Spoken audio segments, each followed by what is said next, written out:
praise to Jesus. Salamat, Josiah and Beth, and greatest of all, praise be to God because that truly is a miracle.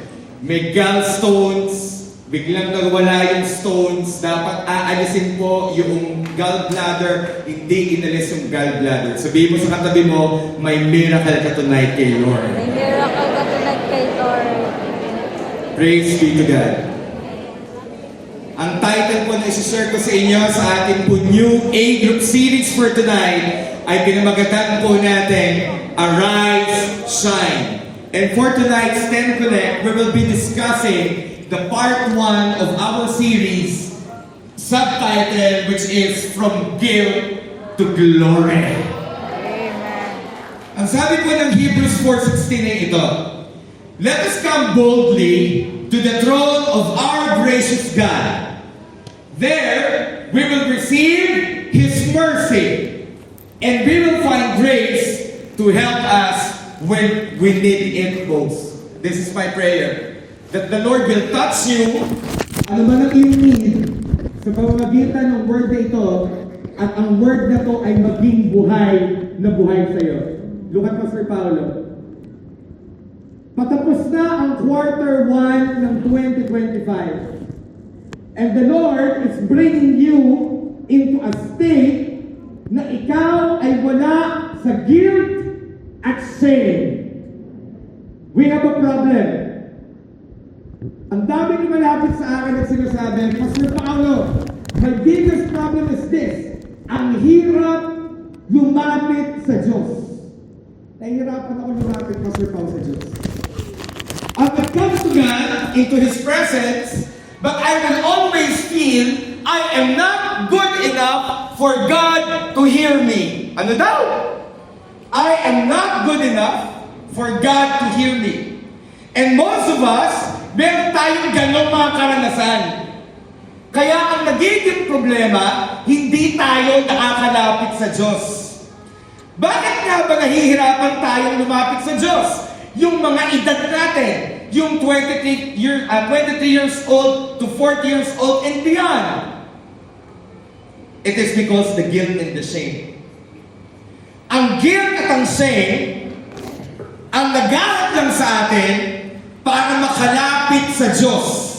You know why? When we come to the presence of God, instead of looking to Him, we look to ourselves. And when we look to ourselves, we fail to see. We fail to see His faithfulness. Kasi pag tumitingin tayo sa sarili natin, we carry sins, weaknesses, and shortcomings. And these are the things why we don't come to God. It's not because God will not hear us. It's not because God is distant. No! He is so near.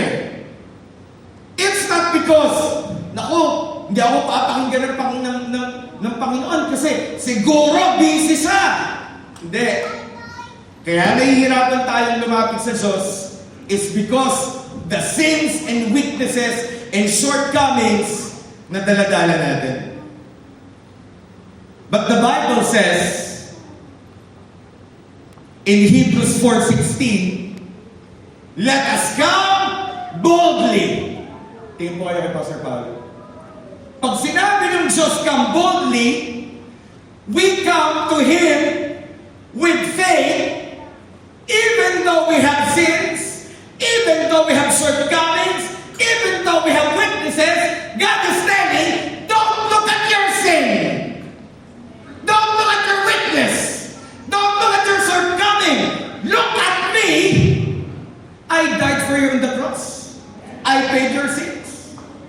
My grace is enough for you when you are weak. When you have shortcomings, surrender to me all your struggles, and I am there. So the Bible is telling us in Hebrews 4:16, let us come boldly to the throne of our gracious God. At ano daw ang tatanggapin natin? We will find mercy and grace to help us when we need it most. Ito ang truth. Guilt and shame are not just emotions. Pwede niyo pong picturean to. Pwede niyo gawing story. They are spiritual ways that they try to stop us from coming to Jesus. 80. May young professionals sila dito ngayon. Gusto ng Panginoon na may gawin siya sa buhay mo at sa buhay ko. At kung pwede ko lang kayong lapitan isa-isa, I cannot do that right now, but the Holy Spirit can. The Holy Spirit is encouraging you right now. You go, or all of us, pumunta tayo sa presence ni God. Hebrews 4:16 tells us, God's throne is not a throne of punishment. It's a throne of grace. Amen. Pwede ba natin palapakan ng Panginoon? So the Heavenly Father is telling you, when you feel you don't want to come to me, that's the perfect time you come to me. Does it make sense? Yes. Ulitin ko, tagalugin ko. Sa mga panahong ayaw mong lumapit sa Diyos, that is the perfect time to come to the presence of God. Somebody told me, Pastor Paul, pwede pa lang mag-pray ng specific. At you know what? You know what? I talked to someone, at gulat na gulat siya, kasi sabi nung kausap ko, pwede pa lang humingi sa Diyos. Yes, pwede. At alam mo, bigla siyang napaganito. Pastor Paul, tagal kong ginawa ang buhay na mag-isa. Ang Diyos ay nag-iimbita sa iyo at sa akin na tayo ay pumunta. Kaya ka nandito ngayong gabing ito. Alam mo si Josiah at si Beth? Yung testimony na rinig natin? Isang patunay na kayang gumawa ng Diyos ng mga milagro na sa iba parang imposible. Look at me. Is there something bothering you tonight? Something that is in your heart. Something that is heavy. Something that you cannot contain, cannot control. Ayaw mo na. Then God has this intention, come to me boldly. Huwag kang matakot. The problem ito we grew up in a Filipino culture. In a Filipino society, like ours, na ang tatay ay laging galit. Imagine your father. Alas 6 na, wala ka pa. Naku! Naalala ko noon, pag kumakain kami, may tira. Naalala ko sabi ng tatay namin, walang tira dapat. At kami naman, kahit na parang masusukan na kami, talagang puro. Kailangan kakain. Naalala ko na, mag-aaway kami magkakapatid. Magagalit siya. Sasabihin ng tatay ko, hindi na kayo nahiya! Ikat niyo ang pagkain! Alam mo, hindi ko maintindihan. Lalapit ako dapat doon sa kanin. Mano po kanin. At meron tayong problema. Dahil ang kinalakihan nating mga ama, akala natin kung anong ugali ng tatay natin sa lupa ay siya ding ugali ng ating Ama sa langit. Kaya ano nangyari? Hindi tayo lumapit sa Diyos. Dahil natatakot tayo na baka pagalitan tayo. And that is the biggest problem. Hindi din tayo lumaking ni tatay. Ang iba sa atin lumaki na broken ang family. Ang iba sa atin lumaki na ang father ay nag-abroad. Oh, I pray, dumating ang time sa Pilipinas, hindi na kailangan mag-abroad.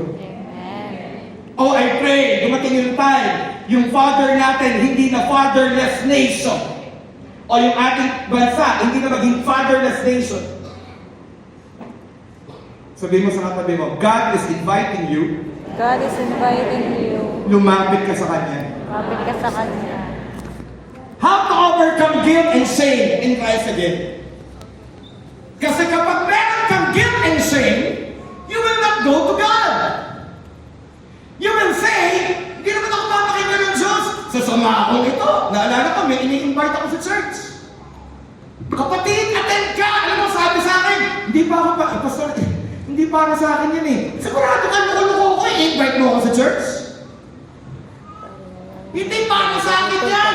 Hindi pa ako ready magbago. Kapatid, kaya ka ini-invite sa simbahan, ay baka ma-encounter mo ang pag-ibig ng Diyos.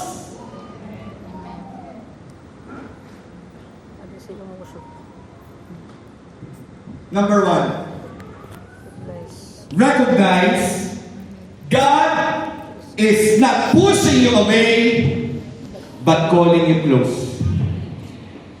This God is Jesus. He died for you. And this Jesus made the way for you and I have a relationship back again to the Heavenly Father. And right now, the Heavenly Father wants to be your Father. And you know what? Ang ginawa niya, pinadala niya si Jesus. He died on the cross of Calvary. And when He died on the cross of Calvary, kakatapos na ng Holy Week, alam natin to. After 3 days, He rose again. Nung time na nasa krus siya ang nagbayad ng kasalanan mo at kasalanan ko na dapat tayo magbayad. Now, because of this, we can now come to the presence of God and recognize this. Hindi ka tinutulong papalayo ng Diyos. Tinatawag ka na lumapit sa Kanya. Ang Greek word used for boldly sa Hebrews 4:16 ay ito. Ang ibig sabihin ng boldly sa Greek ay parisa. Ano ibig sabihin nito, Pastor Paul? Ang ibig sabihin ng Greek word na parisa kung saan nandoon ang galing yung salitang boldly ay ito. Freedom in speaking, unreservedness of speech, or openly without concealment. Sinasabi ng Diyos, kung mahina ka, boldly lumapit ka sa akin at mag-open up ka ng kahinaan mo. Huwag kang matakot. Dumating po ako sa time, hirap na hirap ako mag-pray. Hirap na hirap akong tumawag sa Diyos. For one reason, guilty ako sa mga sins na nagagawa ko noon. Sobrang guilty. And I remember one time, lalapit pa lang ako sa Diyos, yung palang pipikit ako at lalapit sa Kanya, nadi-discourage na ako kasi pakiramdam ko, hindi ako papakinggan ng Diyos kasi ang sama-sama ko. Hanggang natutunan ko, yung sinabi ng Word of God sa Hebrews 4:16, come boldly, na iniintay ni Lord, na sabihin mo lang, honestly, Lord, nandito po ako, kita mo ang pagkakamali ko, kita mo ang kahinaan ko, kita mo ang sitwasyon ko, pero lumalapit ngayon ako sa iyo, Lord, kasi kailangan po kita. Amen. Alam mo bang pag ganun ang panalangin mo ay, sabi nga sa Filipino, mabilis pa sa alas 4, nandun ang presence niya. Ina-encourage kita ngayon na huwag tumingin sa iyong sarili. Tumingin ka kay Jesus na perfect! Perfect ang love sa iyo. Ang guilt! Sinasabi ng konsensya ng guilt. Stay away! But God declares, lapit, come! You see the contradiction? Kaya I'm talking to you. Hindi mo kailangan gawin ang buhay mag-isa. Na for the longest time, you will doing it by yourself. Nakakapagod. Nakakapagod na mag-isa. Why? Naranasan mo na. Kaya nga dumating ang panahon nag-drive ka ng kotse. Ang gusto mong puntahan, Tagaytay. Gusto mong puntahan na parang may bangin, na parang mag-negotiate sa'yo, tapusin ko na kaya. Kaya ka nanood ng Netflix. Kaya ka nagkain ng matatamis. Alam mo bakit? Just to comfort that emptiness. But God is saying, lapit.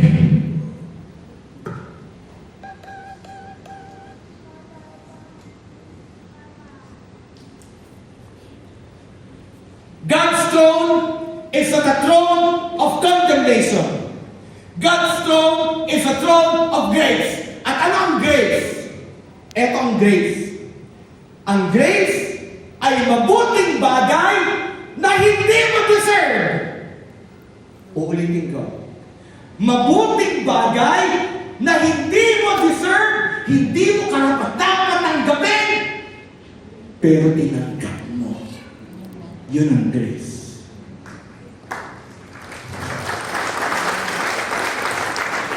Ano ang mercy? Ang mercy ay parusa na dapat mong tanggapin. Nang loko ka ng kapwa, nagsinungaling ka, may consequence yun, dapat tinanggap mo. Pero ang mercy, hindi mo tinanggap yung mabigat na consequence kasi naawa sa iyo ang Diyos. At ang Diyos ay laging nagbibigay ng mercy at grace. Gusto kong sabihin sa iyo, tatanggap ka ngayong gabi ng mercy at grace ng Panginoon. Number 2, kung yung number 1, na-recognize mo that God is not pushing you away, but calling you close, yung number 2, refrain. Your witness isn't a disqualification. Your witness is the reason grace exists. Babalikan ko po yung sinabi ng word. But right now, itataas ko ng konti. Hebrews 4:15. This high priest of ours understand our witnesses. For he prays all of the same testings we do. Yet, he did not sin. Sino sinasabi dito? It's Jesus Christ. God is telling you and me na meron tayong high priest, si Jesus, na nag-rose from the dead, ay nasa right hand ng Heavenly Father as our high priest. So kapag nagkakasala ka at ayaw mong lumapit sa Diyos, nandun siyang nagpe-pray para sa iyo at sinasabi niya sa Heavenly Father, I died for that person. Let me choose persons here. What's her name? Jessa. Si Attorney Mark. Pag si Attorney Mark ay nangihina at ayaw nang lumapit sa Diyos, Jesus will be interceding, Father, I died for Mark. And you know what? Naiintindihan lahat ng Panginoon na nangyayari kay Mark, kay Attorney Mark, at kay Jessa. Why? Because lahat ng dinaanan din ni Jesus. Same testing, pero hindi nagkasala si Jesus. He's a perfect man and a perfect God. Ano ibig sabihin niya, Pastor Bob? This means Jesus understands the guilt you feel. Paulit-ulit ka nagkakasala? Hindi mo mapagtagumpay na kasalanan? May ginagawa ka against your will? Ikaw ba ngayon ay nasa sitwasyon, alam mo may pagdaraya, pero kasama ka doon? O minsan nakagawa tayo ng ganun sa kapwa natin? O minsan tayo yung source ng Marites? Alam mo, sabi ko, kawawa naman ang pangalan talaga, Marites. Parang habang buhay niya nang dadali, anak, ako nga pala si Marites. Kilala ko na po talaga niya ang history ng yung pangalan. Ikaw ba yung dumating? Na parang pakiramdam mo, hindi na ako kilala ng Diyos, lumayo na ako sa Diyos eh. Alam mo, ikaw maganda sa Diyos eh. Kahit anong layo mo, dadalhin ka niya papalapit. Bakit? Kasi sobrang mahal ka niya. At kung hindi mo ito, paano ko ba? Kung bago ito sa'yo, kung akala mo fairy tale to, hindi. Nag-iintay siyang gumawa ng mabuting bagay sa'yo. At alam mo ang iniintay niya? Ang tagal ka na niyang iniintay. Lumapit ka. Eh bakit hindi ka na lang ako hinahin? Kasi ino-honor ni Lord ang desisyon natin ng ating will. Pero alam mo kaya ka nandito ngayon? Somebody prayed for you. Alam mo, natutuwa po ako. I saw right now, Nina Kailin. Natutuwa po ako. Ang dami ko kanina mga nakita dito. You know why? Interesado sa iyo ang Diyos. Na anuman ang pinagdaraanan mong mahirap, kaya niyang pagdaanin. Pwede ba para sa Jesus?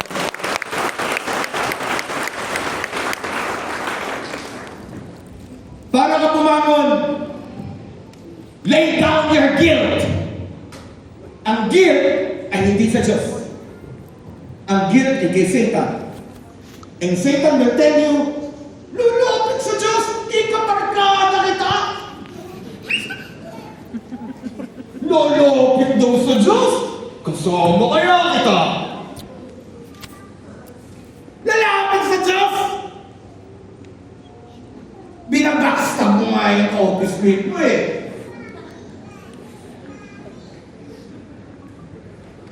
Nangungupit ka nga ng stapler eh.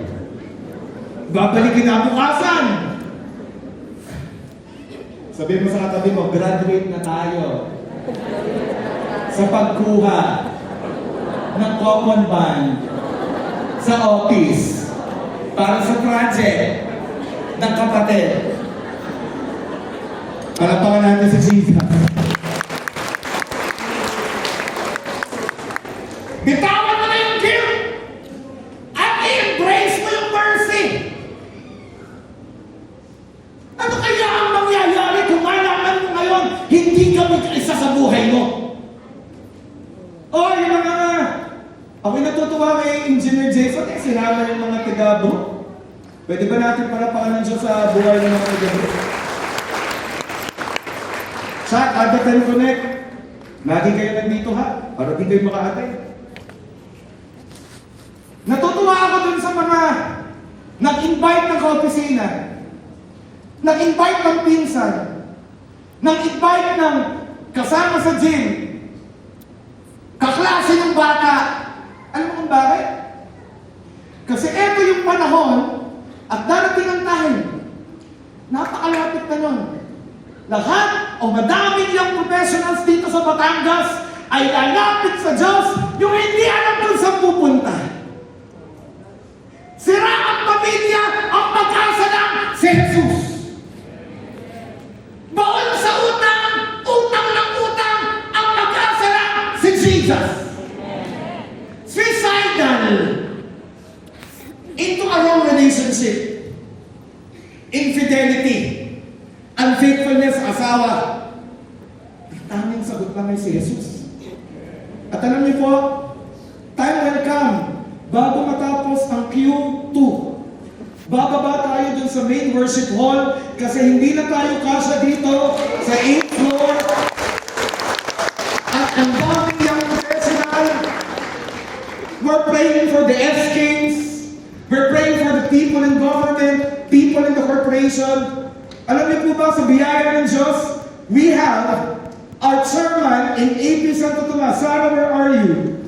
Sarah, where are you? Sarah, stand up, Sarah. Yan ang chairman natin sa AP Santo Tomas. At kasama niya ngayon, yung plant manager ng Sanicare Tissue. Palapakan natin ng Diyos. Joseph at si Miss Rosa. And you know what?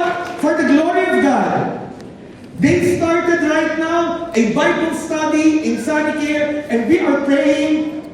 We have an invitation that we will be speaking there and turn the Bible study into a group. You know why? Look at Pastor Paulo. God will be searching for you. Amen. At hindi siya titigil hanggang di ka na naaabot. At ang sabi mo, kilala kaya ako ni Lord? Kilalang kilala kaya ka nandito. At tapos na yung time ng restlessness. Ilang gabi hindi ka makatulog. Ilang gabi isip ng isip. Ilang gabi ayaw mo na. Ang sabi ni Lord, walang ayawan nandito. Number 3. Arise and shine. Kailangan mo return. Balik. Saan ka balik? Balik sa Diyos. Rise and shine is a response to glory, not performance. Tsaka na ako babalik sa Diyos pag okay na ako. Pastor Paul, di ako ready sa church. Hindi ako ready. Kanina nga, sabi ni JB, magkapit-kapit tayo ng kamay. Pastor Paul naman, ayaw kumangon. Kahawak mo nga yung katabi mo, daliri lang, nakaganito ka pa.